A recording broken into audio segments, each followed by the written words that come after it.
Hello दोस्तों, आपका स्वागत है अपने यूट्यूब चैनल साइंस युद्ध पर।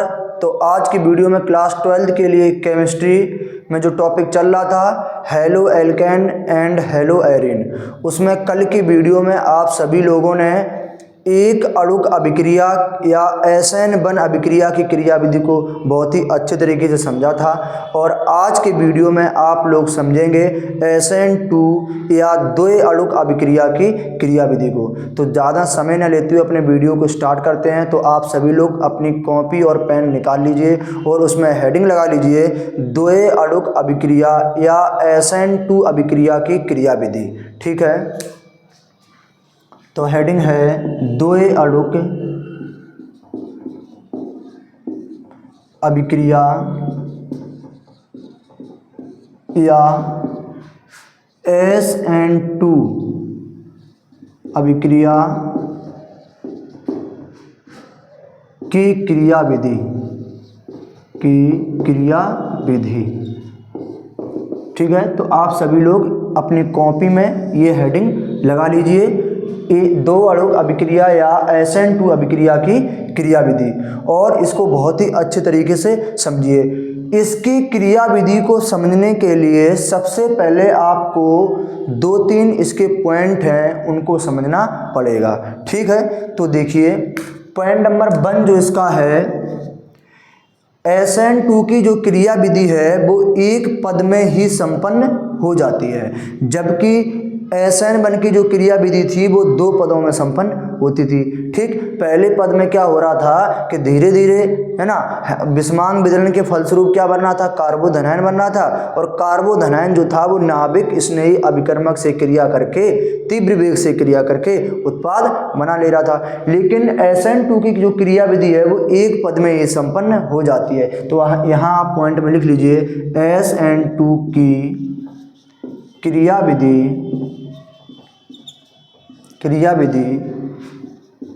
एक ही पद में संपन्न होती है, एक ही पद में संपन्न होती है। ठीक, इसके बाद इसका दूसरा जो पॉइंट है, इसमें इसकी क्रियाविधि में अभिकारक तथा नाभिक स्नेही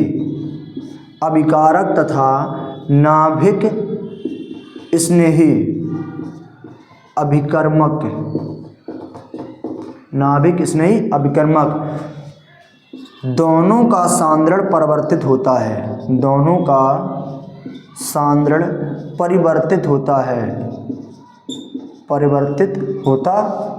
है।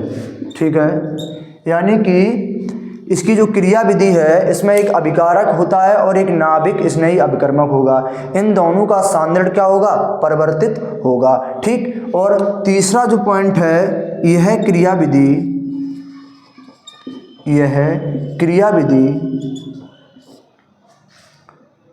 दोनों अभिकारक अणुओं के सांद्रण पर निर्भर करती है।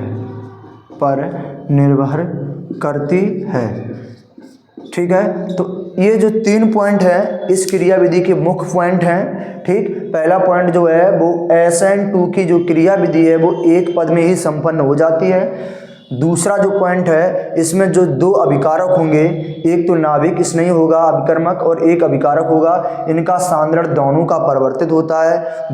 तीसरा जो पॉइंट है वो यह क्रियाविधि दोनों अभिकारक अणुओं के सांद्रण परिवर्तित पर निर्भर करती है। ठीक है, तो ये पॉइंट इसके मुख्य हैं। अब क्या है, इसकी क्रियाविधि को निम्न प्रकार या निम्न उदाहरण द्वारा समझाया जाता है। ये आपको लिखना है, कहाँ पे, इस प्रकार से पॉइंट लगा के। क्या लिखना है, इसकी क्रियाविधि को कब लिखना है, इन 3 पॉइंट लिखने के बाद में।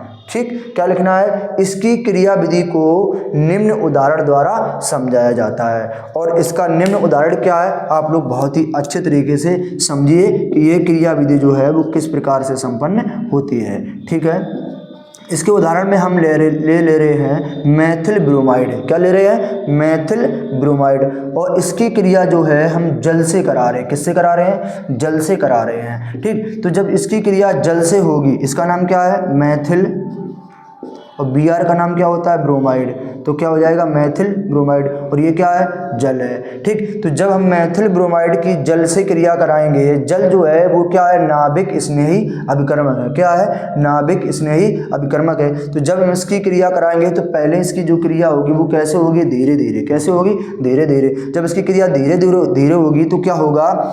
ये Br अधिक ऋण विद्युतीय परमाणु है, तो बॉन्ड में से इलेक्ट्रॉन को ले लेगा तो उस पर माइनस आएगा, और CH3 पे क्या आएगा? प्लस आएगा। इसी प्रकार इसमें क्या है कि जो OH है वो ऋण विद्युतीय समूह है। OH जो है वो क्या है? ऋण विद्युतीय समूह है। ये क्या करेगा? इलेक्ट्रॉन को ले लेगा, इस पे क्या आएगा? माइनस होगा, और H पे क्या आएगा? प्लस आएगा। ठीक, तो देखिए क्या बनेगा, यहाँ पे ध्यानपूर्वक देखिए आप, CH3 प्लस, इसके बाद में Br क्या है आपका? माइनस है, इसके बाद में प्लस H पॉजिटिव बना, इसके बाद प्लस जो OH है वो क्या बना? माइनस बना है।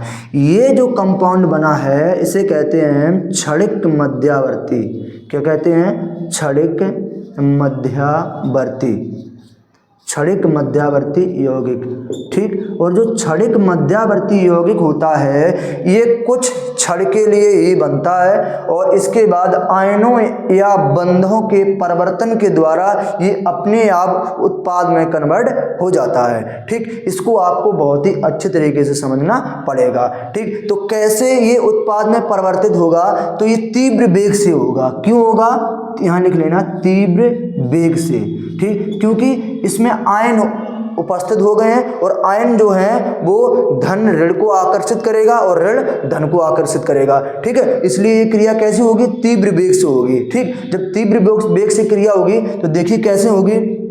CH3 पे जो चार्ज है वो प्लस का है। अब ये प्लस वाला प्लस के साथ तो जुड़ नहीं सकता है, क्योंकि प्लस और प्लस में प्रतिकर्षण होता है और प्लस और माइनस में आकर्षण होता है। तो ये CH3 प्लस वाला किसके साथ जाएगा? OH माइनस वाले के साथ। किसके साथ जाएगा? OH माइनस वाले के साथ जाएगा। और जो Br इसका माइनस वाला, ये किसके साथ जाएगा? ये प्लस के साथ जाएगा। तो प्लस इसमें कौन सा है? H positive. ठीक, तो देखिए किस प्रकार से जुड़ेंगे। ये जुड़ जाएंगे आपके इधर CH3, ये जुड़ेगा OH इसके साथ में प्लस में, और ये H और Br, ये जो बन गए हैं ये क्या है? उत्पाद हैं। क्या है? आपके उत्पाद बन गए हैं। ठीक, तो इसको आपको मैंने समझा दिया है अच्छे तरीके से, और बस ये क्रिया देखो आपकी एक पद में ही संपन्न हो गई है, जिससे आपका उत्पाद बनकर तैयार हो गया है। इसी को हम द्वय अणुक अभिक्रिया या SN2 अभिक्रिया की क्रिया विधि कहते हैं। ठीक है, पहले वाले में एक अभिकारक था जो टूट कर कार्बोधनायन बना रहा था। इसमें दो अभिकारक हैं, इसलिए SN2 अभिक्रिया ये हो गई। क्योंकि SN2 की जो परिभाषा है, वे प्रतिस्थापन अभिक्रियाएं जिनकी आणविकता 2 होती है, और आणविकता जब ही 2 होगी जब क्या अभिकारक 2 होंगे। बताइए, आणविकता किसी भी अभिक्रिया की यदि आपको आणविकता निकालना है तो आणविकता जब ही उसकी 2 हो सकती है जब उसमें 2 अभिकारक होंगे। तो इस वाले अभिक्रिया में 2 अभिकारक हैं, तो बताइए कैसी अभिक्रिया हो जाएगी। इसमें प्रतिस्थापन हो रहा है एक दूसरे में, लेकिन कैसा प्रतिस्थापन हो रहा है? SN2। ठीक है, कैसा हो रहा है? SN2 प्रतिस्थापन हो रहा है, इसलिए ये कैसी अभिक्रिया है? SN2 अभिक्रिया है। जब मैंने इसको तोड़कर अच्छे तरीके से आपको समझाया है, तो जिसकी क्रिया विधि है वही इसकी क्रिया विधि क्या कहलाई है? SN2 अभिक्रिया की क्रिया विधि हो गई है। ठीक है, तो मैंने इसको बहुत ही अच्छे तरीके से समझा दिया है। आप सभी लोग इसका स्क्रीनशॉट ले लीजिए, और अब बढ़ेंगे जो इम्पोर्टेंट टॉपिक है SN1 तथा SN2 अभिक्रियाओं में अंतर। ठीक है, तो इसका स्क्रीनशॉट लेने के बाद आप सभी लोग इसको अपनी कॉपी में बहुत ही अच्छे तरीके से नोट कर लेना, और अगली हेडिंग लगा लीजिए SN1 तथा SN2 अभिक्रियाओं में अंतर। तो आप सभी लोगों ने स्क्रीनशॉट ले लिया होगा। अब आप सभी लोग अपनी कॉपी में हेडिंग लगा लीजिए जो मोस्ट इम्पोर्टेंट है, SN1 तथा SN2 अभिक्रियाओं में अंतर। ठीक है, क्या हेडिंग लगाना है? SN1 तथा SN2 अभिक्रियाओं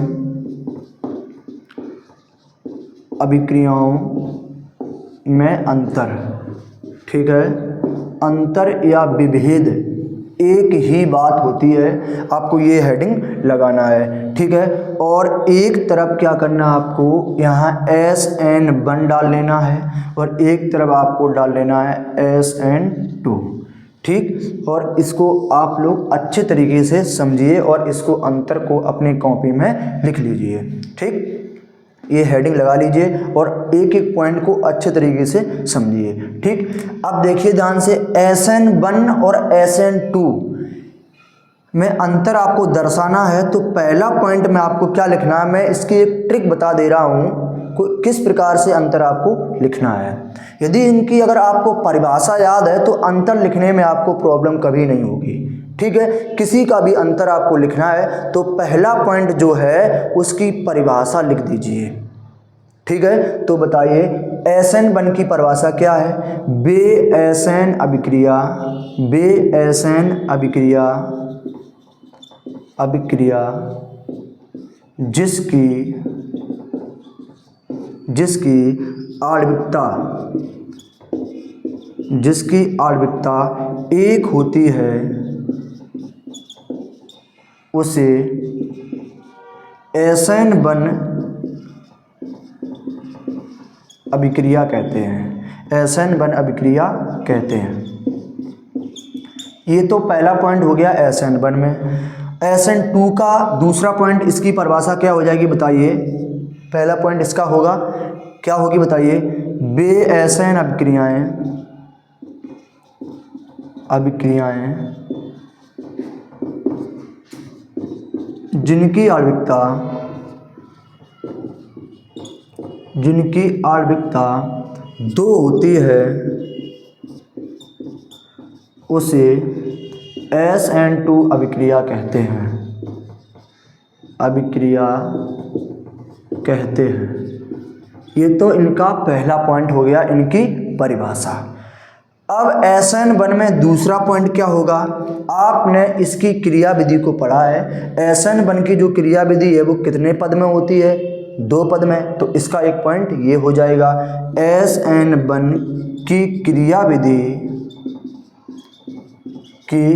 विधि 2 पदों में संपन्न होती है, 2 पदों में संपन्न होती है। ठीक, अब इसका दूसरा पॉइंट बताइए क्या होगा, SN2 की जो क्रिया विधि है, SN2 की क्रिया विधि, SN2 की जो क्रिया विधि है वो बताइए कितने पद में संपन्न होती है, 1 पद में। तो SN2 की क्रिया विधि 1 पद में संपन्न होती है, संपन्न होती है। ठीक, एक अंतर ये हो गया। अब इसका देखिए तीसरा पॉइंट, SN1 जो अभिक्रिया है वो ध्रुवीय विलायक में तीव्र वेग से गति करती है, तीव्र वेग से होती है। तो यहाँ लिख लीजिए SN1 अभिक्रिया ध्रुवीय विलायक में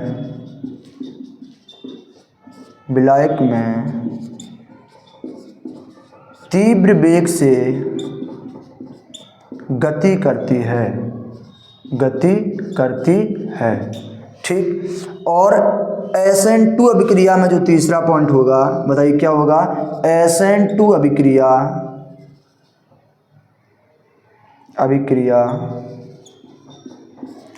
अध्रुवीय, SN1 जो है वो ध्रुवीय विलायक में तीव्र वेग से गति करती है और SN2 जो अभिक्रिया है वो अध्रुवीय विलायक में तीव्र वेग से गति करती है। ठीक, तो 3 पॉइंट इसके हो गए हैं। और चौथा पॉइंट जो है बहुत सरल है, SN1 अभिक्रिया की जो कोटि होगी वो 1 होगी और SN2 अभिक्रिया की जो कोटि होगी वो कितनी होगी, 2 होगी। तो चौथा पॉइंट लिख लीजिए, SN1 अभिक्रिया की कोटि 1 होती है। इधर चौथा पॉइंट क्या है, SN2 अभिक्रिया की कोटि 2 होती है, 2 होती है। ठीक है, तो इनके जो 4 अंतर हैं बहुत ही इम्पोर्टेंट हैं और आप इसको इम्पोर्टेंट डाल लीजिए। ठीक है, ये मोस्ट इम्पोर्टेंट है SN1 और SN2 अभिक्रियाओं में अंतर। ठीक है, मैंने 4 पॉइंट इसको बहुत ही अच्छे तरीके से और बहुत ही सरल भाषा में लिखा दिया है।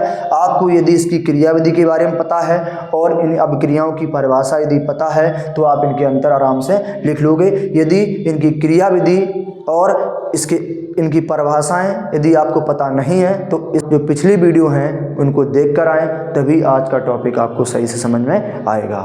ठीक है, तो मैंने इसका अंतर बहुत ही अच्छे तरीके से आपको समझा दिया है। और यदि वीडियो पसंद आई तो वीडियो को लाइक करें, शेयर करें और यदि मेरे चैनल पर नए हों तो चैनल को सब्सक्राइब जरूर कर लें। तो अगली वीडियो में आप लोगों को पढ़ाएंगे समतल ध्रुवित प्रकाश क्या होता है और ध्रुवण गुणवत्ता क्या होता है। ठीक है, तो मिलते हैं नेक्स्ट वीडियो में बेहतर कंटेंट के साथ। जय हिंद।